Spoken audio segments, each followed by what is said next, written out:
I got your email, my new boss said, his voice as cold as ice over the phone. While I'm disappointed in your decision to decline the position, we respect it and have moved on. The line went dead, leaving me in stunned silence. My decision? Decline the position. My heart hammered against my ribs. I hadn't declined anything. I frantically opened my sent folder. There it was, sent from my account at 1:15 a.m. last night. A polite, professionally worded email withdrawing my acceptance, citing sudden and serious personal reasons. I never wrote that. I was out celebrating my promotion with my roommate, Chloe. We'd been best friends since college. I left my laptop on the kitchen table. Chloe was the only other person in the apartment. My blood ran cold.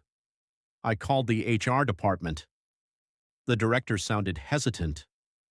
Honestly, we were confused, she said, especially after the call we got yesterday afternoon.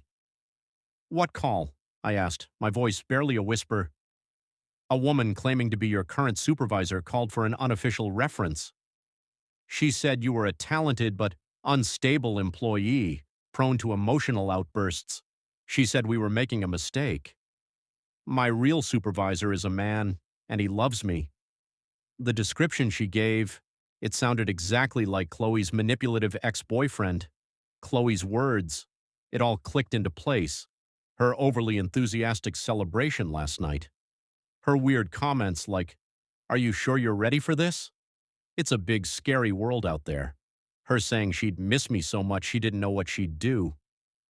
I thought it was affection. It was a threat. I walked back into our apartment without a sound. Chloe was sitting on the sofa, scrolling through her phone, humming. She looked up and gave me a bright, fake smile. "Morning, I made coffee." "Did you decline my job offer, Chloe?"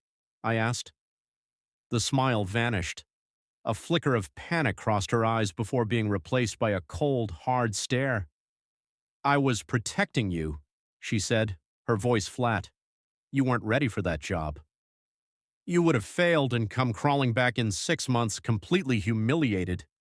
My voice was shaking with rage. "And the phone call?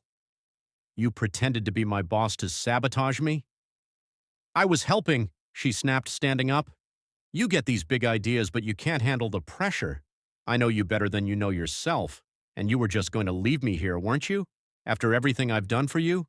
You didn't even think about how I would pay the rent." There it was, pure selfish fear disguised as concern. "You're not my friend," I said, the realization hitting me